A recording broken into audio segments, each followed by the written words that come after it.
They always say the same thing about me, that I'm fragile, too gentle for this world, too naive to survive in a house full of wolves. I've heard those words whispered behind silk fans, murmured in candlelit halls, even spoken directly to my face with polite smiles. And in every life they were right, because in every life, I died first. Sometimes it was quick, sometimes it was slow, but it always ended the same way, with me lying cold forgotten and betrayed by the very people I trusted. This is my 7th life, and this time I remember everything. I woke slowly, my breath shallow as the weight of memory pressed against my chest like something alive. Something suffocating. The ceiling above me came into focus in fragments, the delicate gold patterns, the faint crack stretching across the corner, the crystal chandelier that never quite hung straight. I knew this room. I had died here once, poison, bitter, slow. I closed my eyes for a moment, letting the memories settle into place like pieces of a puzzle I had already solved 6 times before. Then I exhaled. Again, my voice barely made a sound, but it didn't need to. I already knew what came next. A soft knock echoed through the room, gentle, hesitant. "Miss Alara, are you awake?" Lena. My fingers twitched against the silk sheets. Of course it was her. It was always her. I turned my head slightly toward the door, watching as it creaked open and she stepped inside,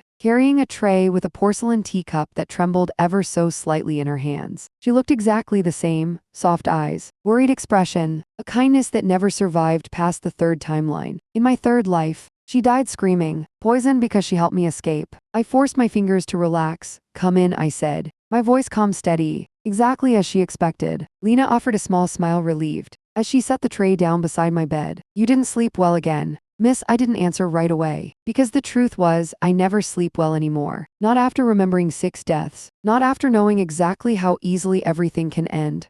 Instead, I gave her a faint smile, practiced, perfect, harmless. "I'm fine," the lie, but one I've told in every life, and one she always believes, because everyone believes the same thing about me, that I'm weak, that I'll endure whatever they do without fighting back, that I'll forgive them, no matter how deeply they cut, that I'll trust them, even when they shouldn't be trusted. That's who Alara is supposed to be. That's why Alara always dies. Lena adjusted the curtains, letting the morning light spill into the room. The sunlight felt warm against my skin, almost unfamiliar after the cold memories still clinging to me. "Your fiancé will be visiting today," she said gently. "Ah, right on time. Lord Adrian." I felt something cold settle in my chest at the sound of his name. In my 1st life, I loved him. I loved him so much that I ignored every warning, every whisper, every strange look people gave me when I spoke his name. I thought he was kind. I thought he was gentle. I thought he was the only person in that entire house who truly cared about me. I was wrong. In my 1st life, he poisoned me slowly, carefully, with a smile on his face as he held my hand and told me everything would be all right. In my 2nd life, he didn't bother with poison. He pushed me down the stairs, called it an accident. Everyone believed him. In my 4th life, he locked me in a room and set it on fire. I remember the heat, the smoke, the way I screamed until my voice disappeared. And in every life after that, he found a different way to kill me. Because to him,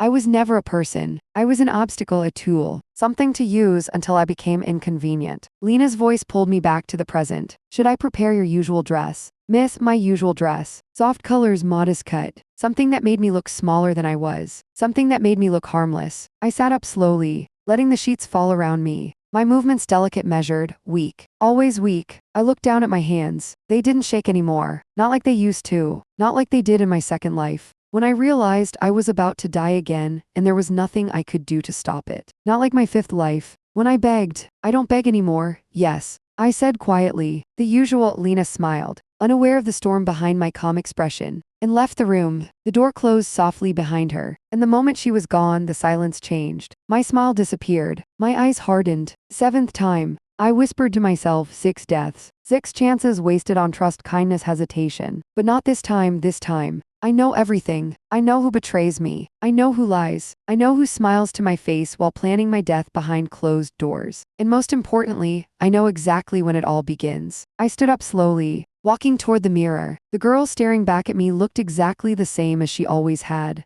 Pale, soft features, eyes that seemed too gentle for someone living in a world like this. She looked like someone easy to break, easy to control, easy to kill. I tilted my head slightly, studying my reflection. "They're not wrong," I murmured. "You do look weak, and that's exactly why this works. Because no one ever suspects the weak girl. No one ever watches her closely. No one ever thinks she's dangerous." I reached out and lightly touched the mirror. "Let's see how long that lasts." I whispered, because this time I won't die first. The day unfolded exactly as I remembered. Breakfast in the East dining hall. My stepmother offering polite smiles while subtly reminding me of my place. My stepsister laughing softly, her eyes filled with quiet mockery. In my first life, I tried to win their approval. In my second, I avoided them. In my third, I feared them, but now I simply observed every word, every glance, every small detail that once slipped past me unnoticed. You seem quieter than usual, Alara, my stepmother said, her voice smooth as silk. I lowered my gaze slightly, playing the part perfectly. I didn't sleep well, I replied. She nodded, satisfied with that answer. Of course she was, because that was the answer she expected. Everything I did was exactly what they expected. And that's what made it so easy. Because while they thought nothing had changed, everything had. The moment came just before noon. The moment that, in my first life, marked the beginning of the end. The doors to the main hall opened, and he walked in, Adrian, tall, elegant, perfect. His presence filled the room effortlessly, drawing every eye toward him. He smiled the same way he always did, warm, charming. Just a little distant, the kind of smile that made people trust him without question, the kind of smile that made me fall in love with him once. I felt my heartbeat slow instead of quicken. Interesting, I used to feel nervous when I saw him, excited, hopeful. Now I felt nothing, or rather I felt something else, clarity. He approached me with steady steps, stopping just close enough to feel familiar, but not close enough to raise suspicion. Alara, he said softly, reaching for my hand. I let him take it. His touch was warm, steady, the same hands that had killed me again and again. You look pale, he murmured, concern in his voice. I almost laughed instead. I lowered my eyes, just as I always did. I'm fine, I said. Always the same lie, always the same answer. His thumb brushed lightly over my knuckles, a gesture so gentle it would have fooled anyone who didn't know better.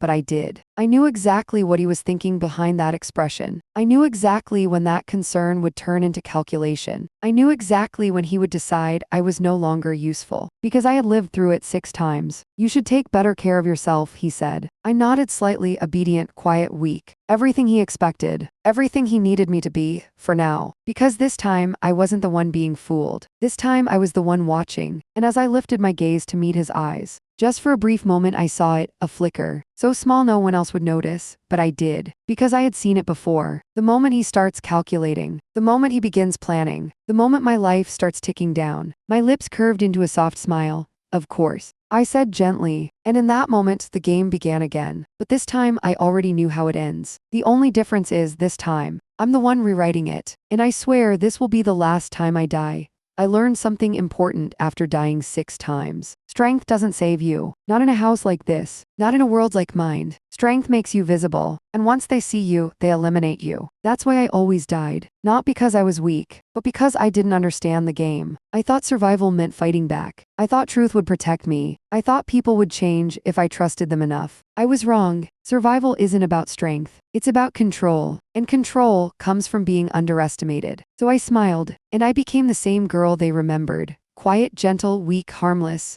Alara. You've barely touched her tea, Adrian said, his voice smooth, watching me carefully from across the table. I blinked softly, as if pulled from my thoughts, then gave a small, apologetic smile. I'm sorry, I just feel a little tired.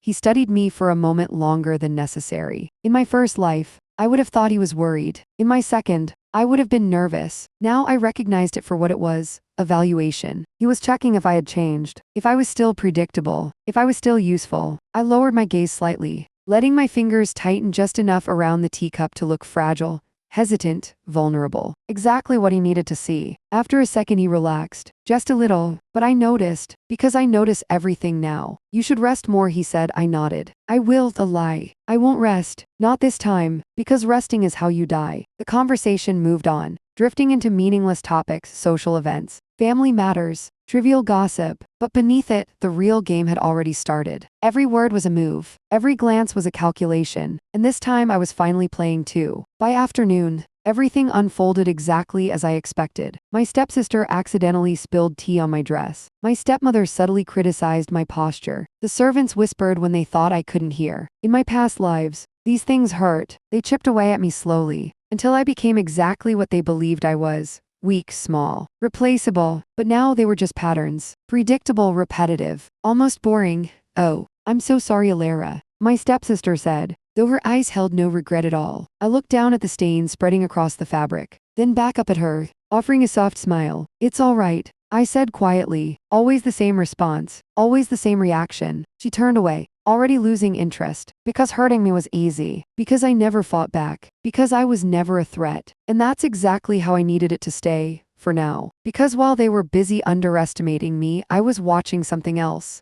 Timing. There's always a moment, a specific point in every timeline where everything begins to shift, where small actions lead to irreversible consequences, where my fate starts moving toward death. In my first life, I missed it. In my second, I saw it too late. In my third, I tried to stop it and failed. But now I knew exactly when it would happen. Tonight, the garden. The first betrayal. I stood by the window as the sun began to set, the sky bleeding into shades of gold and crimson.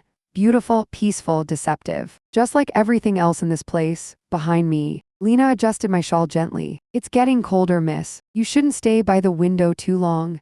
I glanced at her reflection in the glass. She looked the same as always, kind, careful, loyal, and doomed. In 3 timelines, she died because of me, because she chose to help me, because she believed I was worth saving. My chest tightened slightly, not with guilt, not anymore, just awareness. Cause and effect, Lena. I said softly. She paused. Yes, miss. I turned to face her. If something dangerous were to happen, would you tell me? She blinked, surprised by the question. Of course, miss. I would never hide anything from you. I held her gaze for a moment longer. In my 4th life, she said the same thing, and she meant it. That's why she died. I smiled faintly. I know, but this time I won't let you. Night fell quickly. It always does on days like this. The air grew colder, the silence heavier, as if the world itself was holding its breath. Waiting. I walked through the garden slowly, my steps light against the stone path, just as I had in every life before this one. The same path, the same time, the same mistake, but not tonight. The roses were in full bloom, their scent thick in the air, almost suffocating. Beautiful things always hide thorns. I stopped near the fountain, my eyes scanning the shadows, counting. 3 seconds, 2, 1, footsteps soft, careful, approaching from behind. In my first life, I turned too late. In my second, I didn't turn at all. In my third, I tried to run. It didn't matter. I still died. But this time I moved first. I stepped aside just as the figure lunged forward. A sharp object slicing through the air where my neck had been a second before. Silence, then shock. The attacker stumbled slightly, clearly not expecting to miss. Good. I turned slowly, my expression shifting into confusion. Fear perfectly timed, perfectly measured. W, what are you doing? I asked, my voice trembling just enough. The girl in front of me froze. Livia, my closest friend. Her eyes widened, panic flashing across her face as she realized what had just happened. In every life, she was the first to betray me. Not because she hated me, not really, but because someone told her to. Because she was weak too, just in a different way. I didn't, she stammered, her grip tightening around the knife. I took a small step back, as if afraid, playing my role, always playing. Livia, I whispered, my voice breaking just slightly, her expression twisted, guilt and fear colliding inside her. She wasn't meant to be seen. She wasn't meant to fail. This wasn't how it was supposed to go. Good. That means the future changed. I'm sorry, she said suddenly, her voice shaking. I didn't have a choice. There it is. The truth she never got to say in my first life. Interesting. So that's how it starts, not hatred, not jealousy, pressure, orders. I tilted my head slightly, as if confused, my fear softening into something more fragile. What do you mean? She hesitated, just for a second, but that was enough, because that hesitation told me everything. She was just a pawn, which meant there was someone else behind this. Someone bigger, someone more dangerous, someone who always stayed hidden until it was too late. My heart beat slowly, steadily, not fear. Never fear again, only calculation. I let my shoulders relax just slightly, my voice softening. You don't have to do this, I said gently. Her grip wavered. Good break. Just like before, but this time I control how it ends. I took another small step back, positioning myself just right, just enough distance, just enough angle, just enough visibility. Livia, please, and then voices. Approaching, right on time, servants, guards, witnesses. Her eyes widened as she realized what was happening. Too late. Always too late. Wait, she started, but I had already stepped back further, letting the moonlight fully illuminate the knife in her hand. Perfect. The guards rushed, their expressions shifting instantly from confusion to alarm. Drop the weapon, one of them shouted. Livia froze. Then slowly the knife slipped from her fingers, clattering against the stone. Silence fell over the garden, heavy, suffocating, final. I stood there, trembling just enough to look believable, my breath uneven, my eyes wide with shock. The perfect victim, always the perfect victim. But inside I was smiling, because for the first time I didn't die. For the first time I saw it coming. For the first time I changed the outcome. As the guards surrounded Livia, As the servants whispered, as the story began to spread, I lowered my gaze,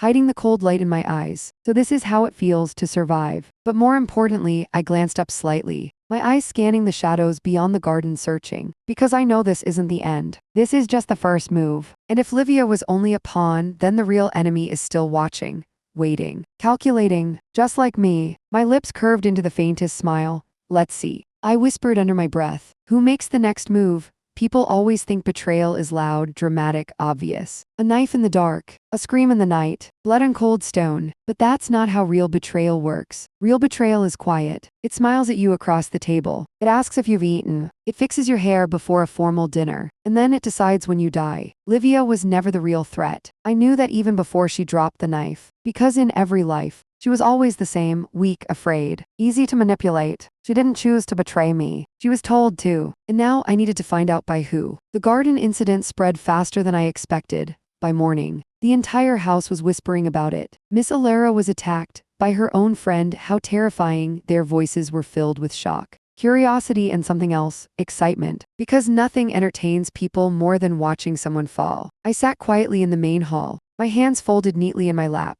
my posture perfect. My expression calm but slightly pale. The image of a girl who had just survived something traumatic. Weak, fragile. Exactly what they expected. But inside I was counting, timing reactions, watching faces. My stepmother entered first, her expression carefully arranged into concern. Alara, my dear, she said softly, approaching me. Are you all right? I looked up at her, letting my eyes soften just slightly. I think so. Her gaze lingered on me for a moment longer than necessary. Not worry, not relief, suspicion. Interesting. So she didn't expect me to survive either. That narrows things down. My stepsister followed shortly after, her movements slower, more cautious. She avoided my eyes at first, guilt, fear, or calculation. In my second life, she laughed when I fell down the stairs. In my fourth, she watched me burn without saying a word. But in this life she seemed uncertain. Good. That means something changed. And when things change, people make mistakes. It must have been so frightening, she said quietly, finally meeting my gaze. I nodded slightly, my fingers tightening just enough to look natural. I didn't understand why she would do that. A lie wrapped in truth. I don't understand why she chose me, but I understand why it happened. And more importantly, I understand that this wasn't her decision. A servant approached, bowing slightly. Miss Livia has been confined. The Lord requests your presence. Right on schedule. The interrogation. In my first life, I was never called. In my second, I was questioned as if I were the problem. In my third, I was blamed. But this time things were different. Because this time I survived. And survival changes everything. I stood slowly, smoothing out my dress. My movements calm, controlled, delicate, weak. Always weak. As I walked through the halls, I let my gaze drift slightly, observing everything without appearing to. Guards posted more frequently, servants whispering in corners, doors slightly ajar. Fear spreads quickly, but control spreads faster. And right now, someone was trying to regain it. The door to the study opened, and there he was, Adrian, standing near the window, bathed in soft light. His expression unreadable, perfect as always. But I knew better. I stepped inside, lowering my gaze respectfully. You wish to see me? He turned slowly, his eyes settling on me with a calm intensity that would have once made my heart race. Now it only made me more certain. Alara, he said quietly. Come here. I obeyed. Of course I did. I always do. That's part of the role. That's part of the illusion. He studied my face closely as I approached, his gaze sharp, searching, not for concern, not for injury, but for something else, something deeper, something dangerous. You weren't hurt, he said. Not a question, a statement. I shook my head softly. No, I was lucky. His eyes narrowed slightly. There it is, suspicion. Because luck isn't something he believes in. And he's right. I held his gaze for just a fraction of a second longer than usual, then looked away. Just enough to seem nervous, not enough to seem confident. Balance. That's the key. Tell me what happened, he said. I took a small breath, letting my voice tremble just slightly. We were in the garden talking, and then suddenly I paused, as if struggling to remember, as if afraid. She attacked me. He didn't react immediately. Just watch me, silent, calculating. Then you saw her coming. A simple question, but a dangerous one, because the wrong answer changes everything. In my third life I said no. In my fifth I said yes. Both ended badly. So this time I chose something different. I am not sure. I said softly. It happened so fast, his gaze sharpened, searching for inconsistencies, for cracks, for truth. But he wouldn't find it. Because I wasn't lying. Not completely. And that's what makes it believable. Silence stretched between us. Then slowly he stepped closer, too close. His hand lifted, brushing lightly against my cheek. His touch gentle, intimate, dangerous. You should be more careful, he murmured. I didn't flinch. Not this time, because I know this isn't affection. It's assessment, possession, control. I lowered my gaze again. My voice soft. I will. He watched me for another moment, then smiled. And there it was. That same smile. The one that always comes right before everything goes wrong.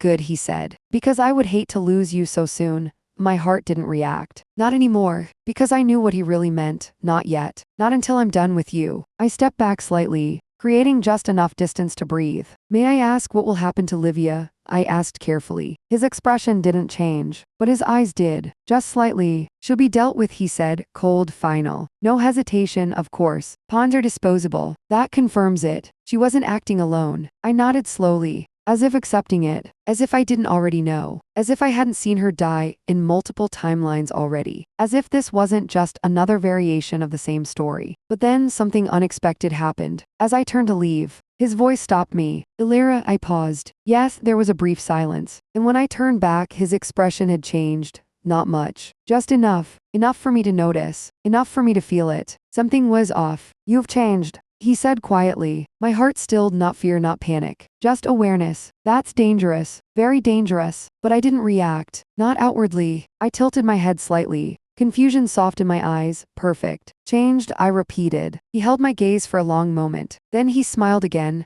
No, he said lightly. Perhaps I'm mistaken. Lie. He's not mistaken. He sees something. Not everything, but something. Which means I need to be more careful. Much more careful. I lowered my gaze, letting out a small breath as if relieved. I'm glad, I said softly. He didn't reply. Just watch me. Always watching. Always calculating. And as I walked out of that room, I felt it. The shift. The game had changed. Not just for me. For him too. Because now he knows something is different. And if Adrian is paying attention, then the real enemy is closer than I thought. I stepped into the hallway. My expression calm. My steps steady. But inside, everything was moving faster. Adjusting, recalculating, because this wasn't just about surviving anymore. This was about control, and control is slipping. My fingers curled slightly at my sides. Livia wasn't the real betrayal. Adrian isn't the final enemy, which means there's someone else. Someone who stays hidden in every timeline. Someone who pulls the strings and never gets caught. And this time I saw something new. Something that never happened before. I stopped walking, just for a second, because I felt it, a gaze. Not from behind, not from the side, but above, watching, waiting, knowing. Slowly I lifted my eyes, and for the briefest moment I saw a figure standing at the far end of the upper balcony. Still, silent, and smiling. My breath caught, because I had never seen that person before. Not in any of my 6 lives. Which means only one thing. The future has changed. And whatever comes next, I'm no longer the only one playing this game. My lips curved slowly into a faint smile. Good, I whispered. That makes it more interesting. There's a certain kind of fear that disappears after you die enough times. Not the loud kind, not the kind that makes you scream or run, but the quiet kind. The kind that settles deep in your bones and turns into something else. Clarity. Because once you've felt your heart stop, once you've watched the world fade to black over and over again, there's nothing left to fear, especially not the man who killed you. Adrian had killed me 3 times, 3 different ways, 3 different endings, but always the same result. In my first life, he was gentle until the end. In my 4th, he didn't even pretend. And in my 6th, he watched me die without a single expression on his face. That was the life I stopped loving him. That was the life I started understanding him. Adrian doesn't kill out of emotion. He kills out of necessity, efficiency, calculation, which means if I want to survive him, I don't fight him. I make myself necessary. The next morning, I requested to see him first, not the other way around. That alone was enough to shift the balance. The servants hesitated when I gave the order. They always do, because I'm not supposed to take initiative. I'm supposed to wait, to be chosen, to be summoned, but not today. Today I make the first move. When I entered his study, he was already there. Of course he was. Adrian doesn't like surprises, but he likes patterns even more. And right now I'm breaking both. He looked up from his desk as I stepped inside, his expression unreadable. He said slowly, "This is unexpected. Good. That means he's paying attention." I lowered my gaze slightly, stepping closer, my movements soft, measured. "I hope I'm not disturbing you." "You are." He replied calmly, a pause. Then, but I'm curious. I smiled faintly. Perfect. Curiosity is the first step. I wanted to thank you, I said. He didn't respond immediately. Just watch me waiting, testing, for handling the situation with Livia. I continued gently. It must have been inconvenient, there. Not emotional, not dramatic, practical. His eyes narrowed slightly. That wasn't the response he expected. Good. You're thanking me, he asked, of course. I said softly, you protected the household. And me, a lie, but a useful one, because it gives him something he values, control. He leaned back slightly in his chair, studying me more carefully now, not dismissing me anymore, not overlooking me, watching. You're different today, he said, again. I let a small hesitation slip into my expression, just enough to seem natural. Am I? He didn't answer right away. Instead, he stood up slowly, walking toward me with measured steps, every movement precise, every step deliberate, like a predator deciding whether something is worth chasing. You're calmer, he said finally. After what happened, I looked down, my fingers lightly gripping the fabric of my dress. I was scared. I admitted quietly, truth. But I realized something. He stopped in front of me, close enough to feel the tension. What did you realize? I lifted my eyes to meet his. Just for a moment. Just enough. That fear doesn't help, I said softly, silence heavy, sharp, dangerous. His gaze locked onto mine, searching deeper this time, not just observing, probing. Good. That means he's interested. And interest is something I can use. I let the silence stretch just long enough to become uncomfortable, then looked away first.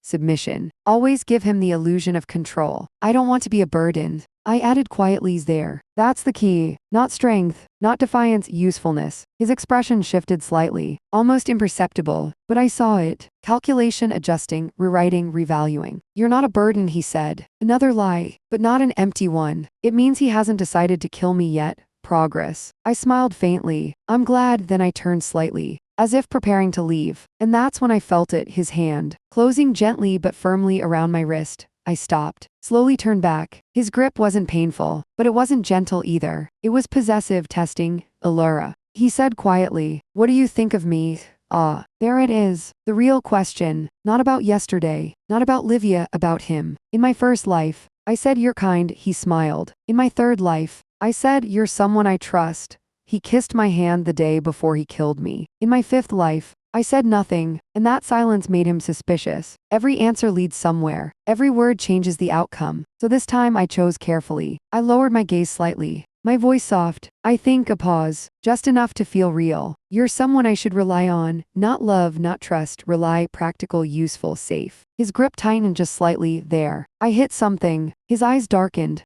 Something unreadable flickering beneath the surface. Not affection, not quite. Something deeper, something more dangerous. Interest mixed with control. Should, he repeated. I nodded faintly. Yes, silence again. Then slowly he let go. Interesting, he murmured. I stepped back, creating distance again. My expression unchanged, calm, gentle, weak. Always weak, but inside I was watching every reaction, recording every shift, because something just changed. Not dramatically, not visibly, but enough. Enough to matter. I'll take my leave, I said softly. He didn't stop me this time, but as I reached the door, Allura, I paused again, turned. He was still standing there, watching me, but his expression was different now, sharper, more focused, like he had just realized something valuable. Be careful, he said. Not a warning, a statement. I smiled faintly. I will, and then I left. The moment the door closed behind me, I exhaled slowly. That was dangerous, more dangerous than the garden, because Adrian is no longer ignoring me. He's watching me now, which means I have less room for mistakes, but also more opportunity, because the moment he starts paying attention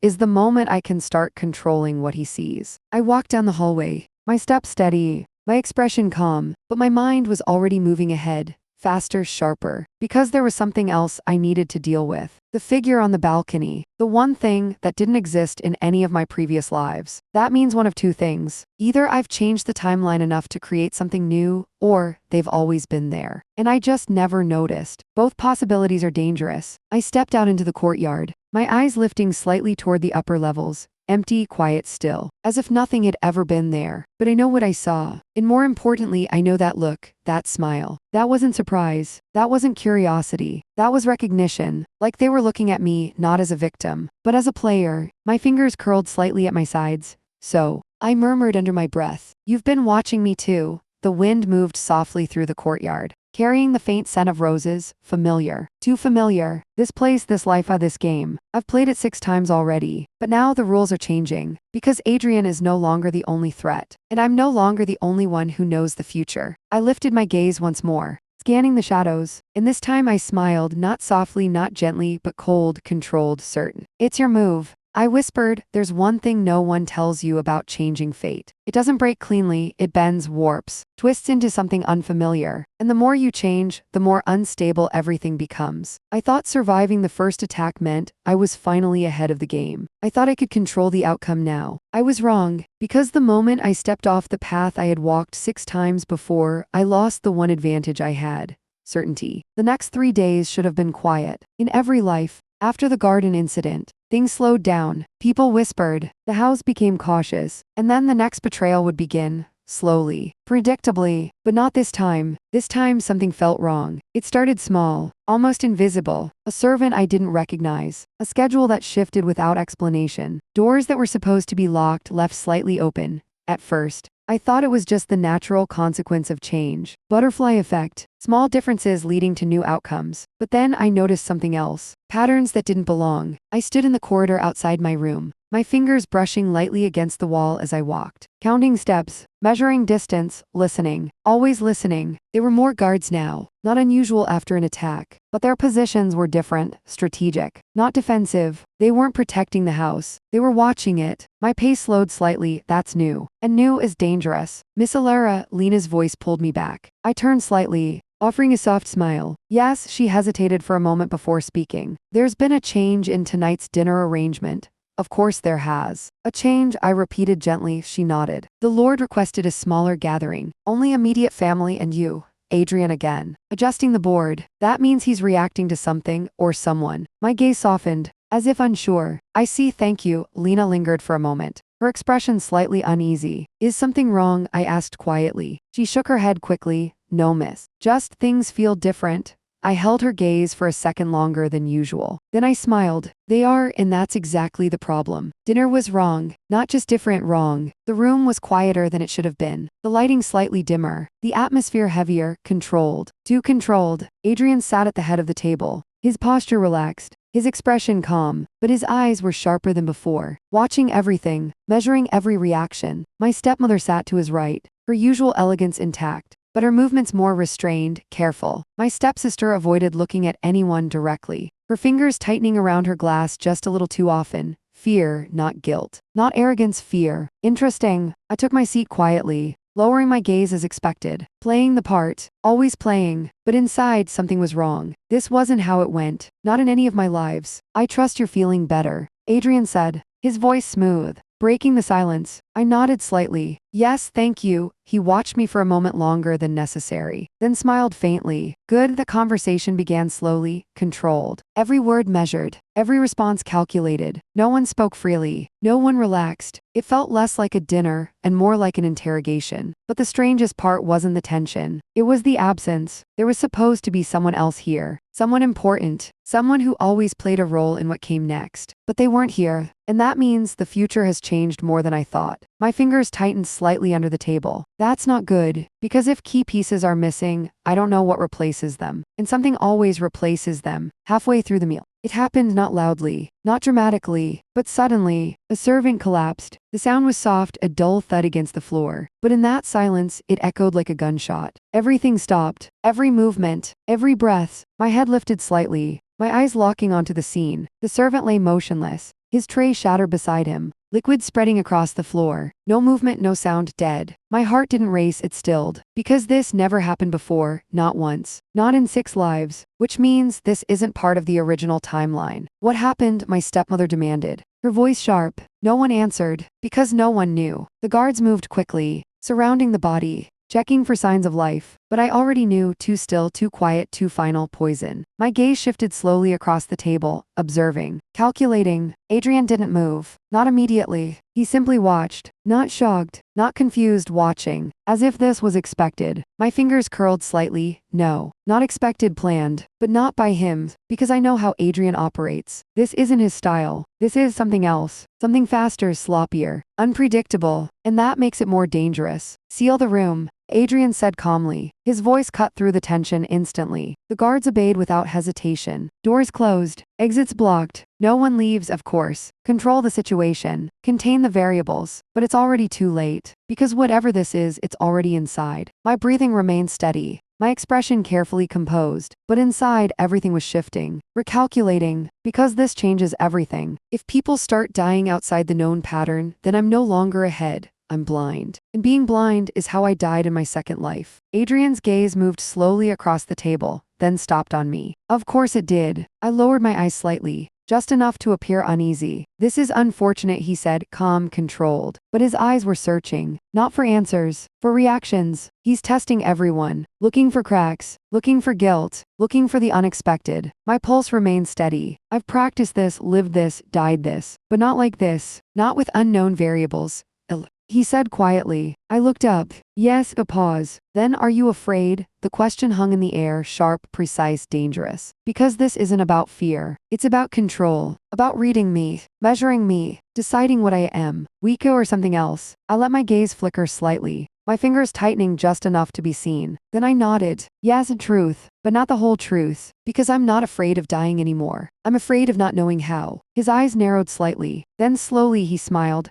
Good, he said softly. My breath caught just for a fraction of a second. Not from fear, from realization, because I've seen that expression before. That exact tone, that exact look in his eyes. And it only happens when something interests him. Something dangerous, something new, which means he's no longer just watching me. He's watching the game. And if Adrian is interested, then whatever just started is far worse than anything I've faced before. The room remained sealed. The body was removed. The dinner ended early, but the damage was already done. Because now everyone knows. Something is wrong, and no one knows what it is. I stood alone by the window later that night. The darkness outside reflecting faintly in the glass. My reflection stared back at me, calm, controlled, unbroken. But inside, something had shifted. This isn't the same game anymore. The rules have changed. The pieces have moved. And the future is no longer mine to read. I closed my eyes slowly. 6 lives of knowledge gone useless. Because this path I've never walked before. Which means I can die again, easily, quickly. Unexpectedly, my fingers pressed lightly against the glass. Cold, real, certain. So this is the price, I whispered. Change the future and lose control of it.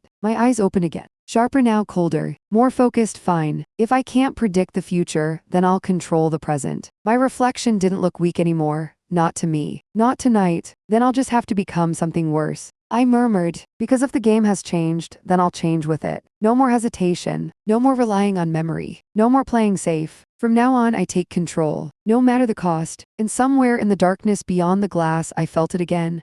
That gaze, watching, waiting, smiling. Like it knows something I don't. My lips curved slowly. You wanted a new game. I whispered. Then let's play. The moment you realize you're not the only one, everything changes. The rules, the risks, the meaning of every single move. Because up until now, I had one advantage, memory. I knew how things would unfold. I knew who would betray me. I knew when I would die. Even when the timeline began to shift, I still believed I was the only one aware of it. That belief was my greatest weakness. It happened the next morning, quietly, like everything important always does. I was walking through the east corridor, my steps slow, my mind still replaying the events from the night before. The servant's death, the sealed room, Adrian's reaction, none of it fit into any pattern I knew. Which means I'm no longer ahead. And that means I need information, fast. I turned the corner and stopped. Someone was standing there, waiting, not moving, not pretending, just waiting. My body didn't react, but my instincts did, sharp, immediate, wrong. This person didn't belong in any of my memories. Not a servant, not a noble I recognized, not someone who ever appeared in any of my 6 lives. Which means only one thing. New variable, dangerous. He was tall, dressed simply, but not like a servant, not like a guest either. Something in between. Unplaceable. His posture relaxed. Almost lazy, but his eyes were anything but. They were focused, precise, watching me the way I watch others. That alone was enough to set every alarm in my mind. You're early today, he said casually. My breath stilled. Not the words, the tone, familiar. Too familiar. Like this wasn't our first meeting. Like he already knew me. I tilted my head slightly,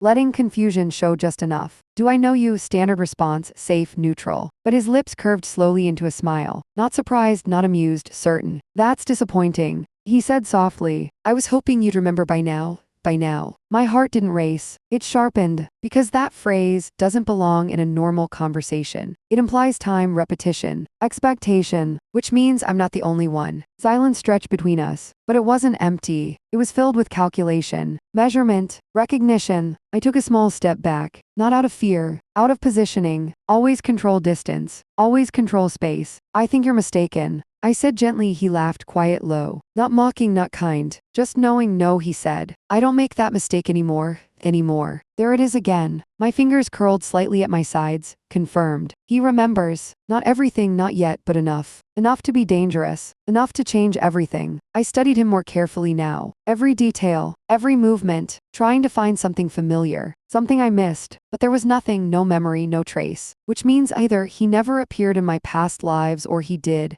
and I never noticed. Both options are bad, very bad. Who are you? I asked quietly. This time not pretending, not entirely, because I need answers. His gaze softened slightly, not with kindness, with interest. That's the wrong question, he said. I didn't respond, just watched him waiting. He stepped closer, not enough to threaten, just enough to shift the tension. The right question is, he continued. How much do you remember? My breath caught. Just slightly, not enough for most people to notice, but he did. Of course he did. His smile deepened. There it is, he murmured. That look, my pulse slowed instead of rising. Because panic is useless. Fear is predictable, and predictable is dangerous. So I did what I've learned to do best. I adapted. I let my shoulders relax just slightly. My expression soften. My gaze steady. Not denying, not confirming. I don't understand what you mean, I said calmly. A test. His reaction would tell me everything. He watched me for a long moment. Then he shook his head slightly. Still playing weak, he said. Not accusing, not mocking, observing. Good, he added. It suits you. My eyes narrowed just slightly. Too small for anyone else to notice. But he saw it. And that's the problem. Because he sees too much. You haven't answered my question, I said. He tilted his head slightly, considering. Then 7, he said. My heart stopped. Not physically, but everything inside me went still. Completely still. Because that number isn't something anyone should know. Not unless you've died 6 times. He continued calmly. This is your 7th. Silence, absolute crushing silence. My mind moved instantly, fast, sharp, calculating every possibility, every angle, every outcome. He knows. Not guessing, not testing, knowing, which means he remembers too. Not just fragments, not just feelings, details, numbers, facts. The same as me or worse. I took a slow breath, then another, and then I smiled, not softly, not weakly, but just enough to shift the tone, just enough to acknowledge the truth without surrendering control. And you? I asked quietly. He didn't hesitate. I stopped counting. A chill ran through me, not fear. Recognition. Because that answer means one thing. He's been here longer than I have. Much longer. Which means he knows more, sees more, understands more. Dangerous doesn't even begin to describe it. Then you already know how this ends, I said. His smile faded slightly. Not completely. Just enough. No, he said. That's the problem. My eyes sharpened. What do you mean? He looked at me for a long moment. Then you changed it. My breath stilled again. Because I already knew that. But hearing it from him confirmed something worse. This isn't just my timeline anymore. It's shared, connected, intertwined, and every change I make affects him too. The servant last night. He continued. That wasn't supposed to happen. I didn't respond. But my silence was answer enough. You're disrupting the pattern, he said. Not accusing, not warning, stating a fact. And that makes everything unstable. I stepped closer this time. Not backing away, not avoiding, engaging. Then why tell me? I asked. His gaze locked onto mine, sharp, intense, real. Because, he said quietly, you're the only one who can keep this from collapsing. My heart beat once, slow, heavy, important. Because that changes everything. Not enemy. Not exactly. Not ally either. Something else. Something more complicated. And if I don't? I asked. His expression didn't change, but his eyes did. Just slightly. Then we both die. He said simply, no drama, no fear, just truth. I believed him instantly, completely. Because that tone doesn't lie. Silence fell between us again. But this time it was different. Not tension, not uncertainty, alignment. Recognition. 2 players, same game, same risk. Different strategies. I exhaled slowly, so I said, what now? He smiled again. But softer this time, less sharp. More interested. Now, he said. We stop pretending this is a 1-player game. I almost laughed. But I didn't. Instead, I nodded slightly. Because he's right. Completely right. And that's what makes him dangerous. Then start talking, I said quietly. His gaze held mine for a moment longer. Then not here, he replied. Of course not. Because nothing important ever happens in the open. He stepped past me, then paused just long enough to speak one more time. And Allura, I turned slightly. Yes, his voice dropped just a little, lower, colder, more serious than before. Try not to die again, he said. It complicates things. Then he walked away. Just like that, leaving me standing in the corridor with more answers than I wanted and more questions than I could handle. I didn't move for a long time, because now everything is different. I'm not alone, I'm not ahead, and I'm not in control. Not completely. There's someone else playing this game. Someone who knows the rules. Someone who's been here longer. Someone who might be the only reason I survive, or the reason I finally don't. My fingers curled slowly at my sides. So this is the truth, I whispered. 7 lives weren't enough. Not in a game like this. Not anymore. I lifted my gaze slightly. My expression no longer soft. No longer weak, not even pretending, because now there's no point in hiding. Not from him, not anymore. Then let's see. I murmured quietly. Which one of us makes it to the end?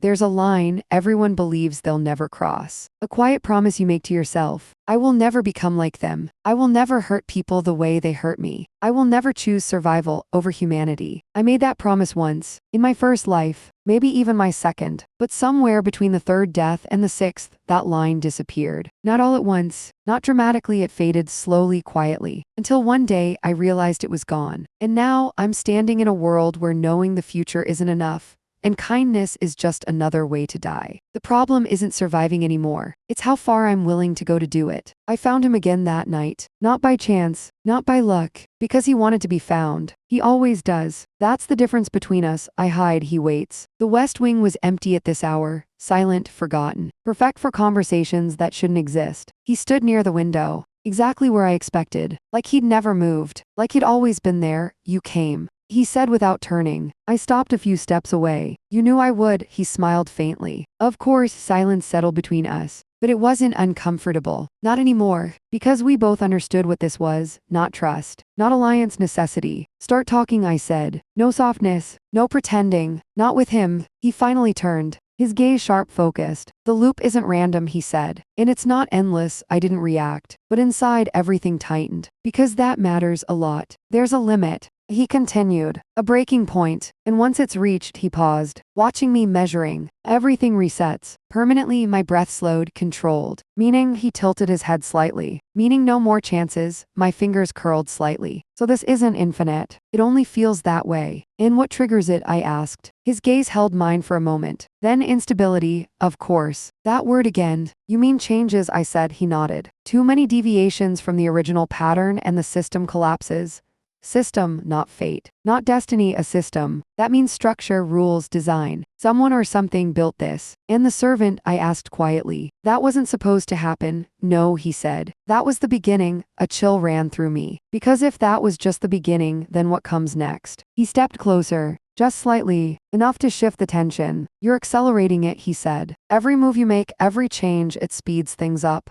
I met his gaze evenly. So I should just follow the script? His smile returned, faint, amused. If you want to survive longer, yes. I almost laughed. Longer isn't the same as surviving. His eyes sharpened. There it is, agreement not spoken but real. Because he knows it too. Dragging out the same ending isn't winning. It's just delaying death. Then what do you suggest? I asked. This time I meant it. Because for the first time, I don't have the answer. He studied me carefully. Then said, we cut the loop. Silence, heavy, dangerous, impossible. You think it's that simple? I asked quietly. No, he said. I think it's that necessary. My mind raced, fast, precise. Breaking the loop means breaking the system. Breaking the system means unpredictable consequences, death. Permanent death. For both of us. And how do we do that? I asked. He didn't answer immediately. Which means I won't like it. We force a collapse. He said finally. I felt it before I understood it. That answer comes with a cost. Define collapse. I said slowly. His gaze didn't waver. We remove key variables. My chest tightened. Not with fear, with realization. Because I know exactly what that means.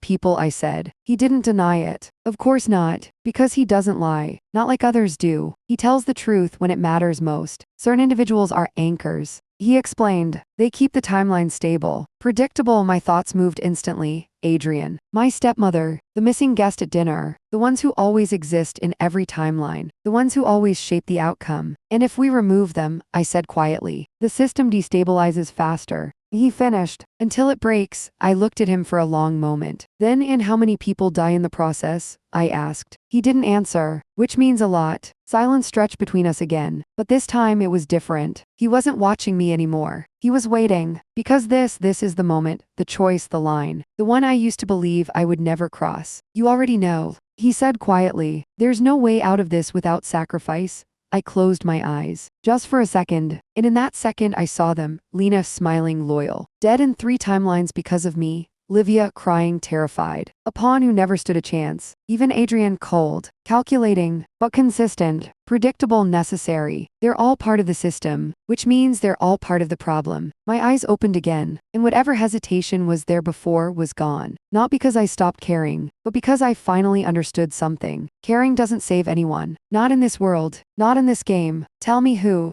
I said quietly. He watched me for a moment longer, then nodded. Good. He murmured, not approval, not satisfaction, recognition, because he knows what that decision means, because he's made it before. We start with the ones who shouldn't exist, he said. My brow furrowed slightly. What do you mean? His smile returned, sharp, cold, certain. The anomalies, he said. Like me, my heart stilled, because that answer changes everything again. You're not part of the original timeline, I said.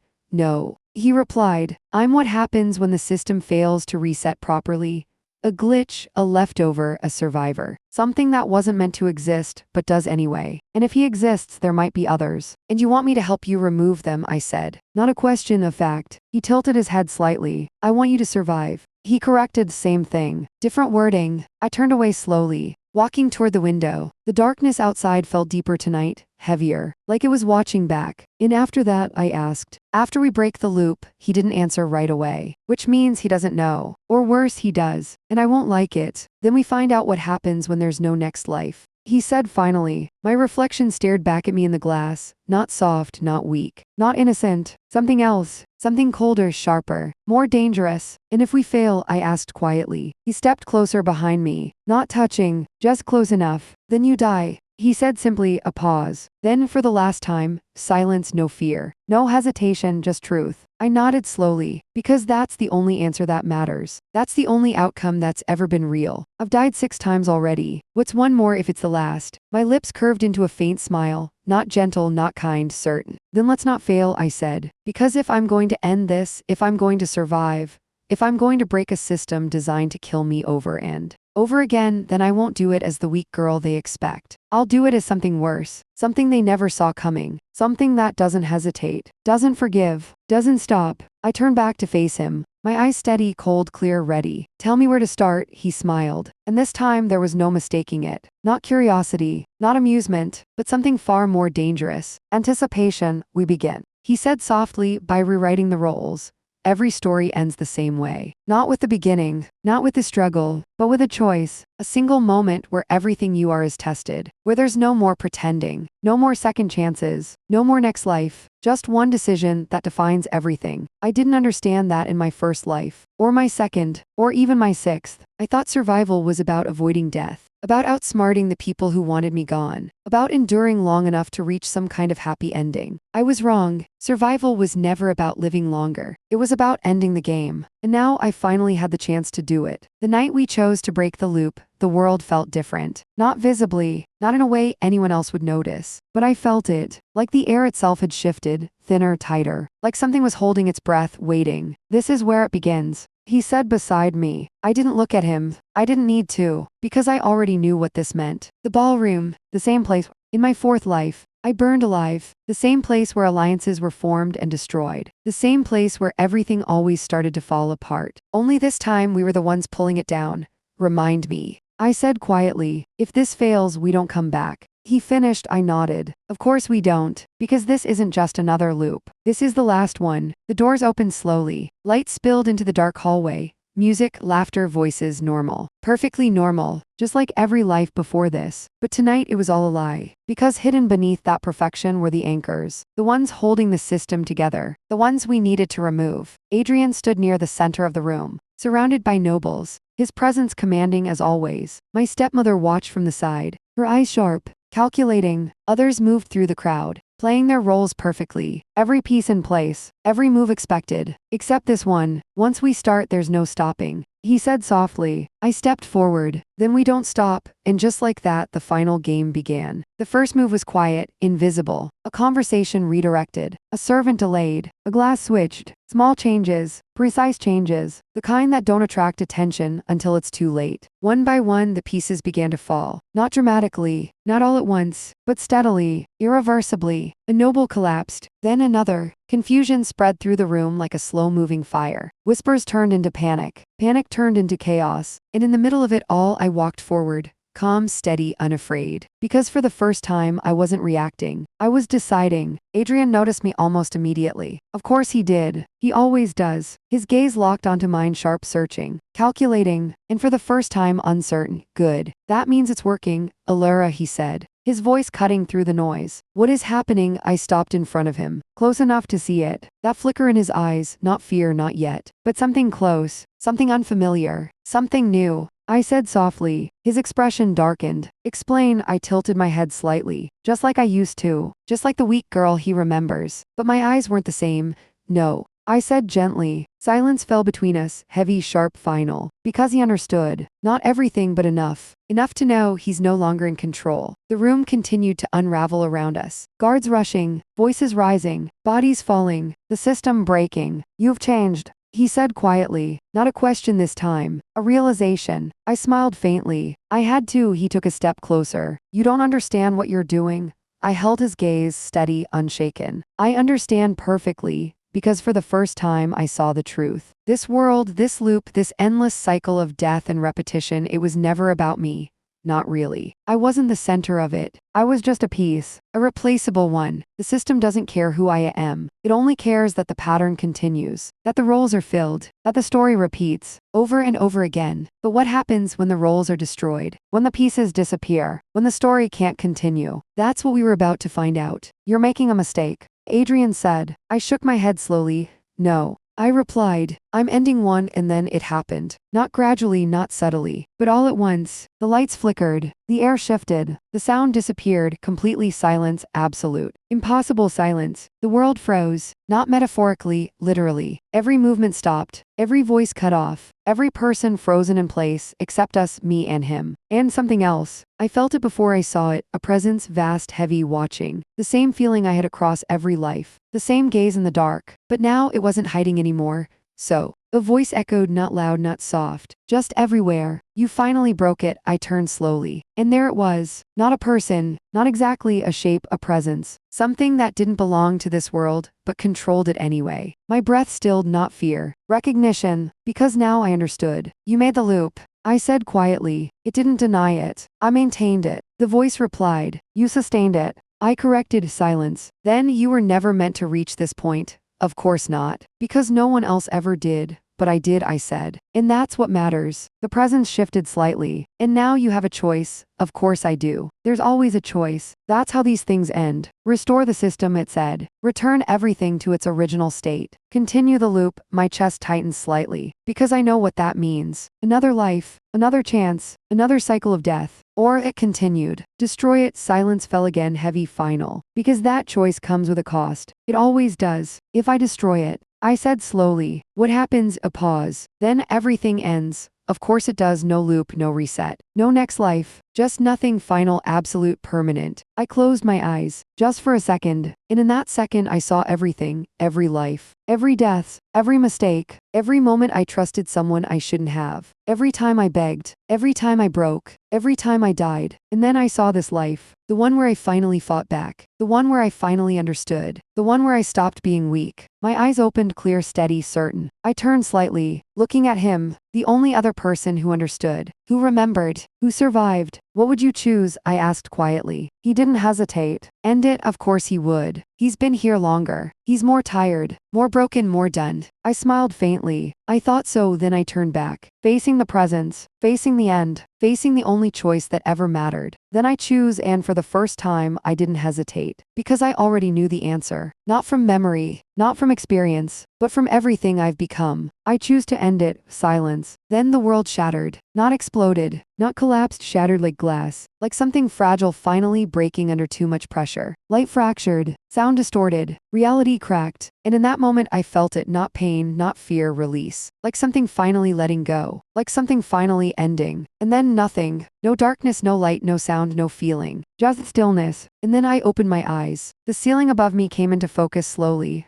White, gold trimming, the faint crack in the corner. My breath stopped. No. My fingers tightened against the sheets. This room, again. My heart pounded for the first time in what felt like forever. No, I whispered. A soft knock came from the door. Miss Alara, are you awake, Lena? My hands trembled, for the first time in 7 lives. Because this wasn't supposed to happen. We ended it. I know we did. I felt a break. So why? The door opened slowly. Lena stepped inside, smiling gently. You didn't sleep well again. Miss, I stared at her, at the rooms, at everything, and then I noticed something small, almost invisible, at the mirror. I turned my head slightly and froze, because the girl staring back at me wasn't smiling. Her expression was calm, cold, watching not me, but everything else, like she knew, like she remembered, like she was waiting. My breath slowed, my fear disappeared, and in its place something else formed. Understanding, slow, terrifying, complete. My lips curved slowly into a faint smile, not soft, not weak, certain. I see, I whispered, because now I finally understood. The loop didn't break, it changed. And this time, I'm not just part of the game. I'm the one controlling it.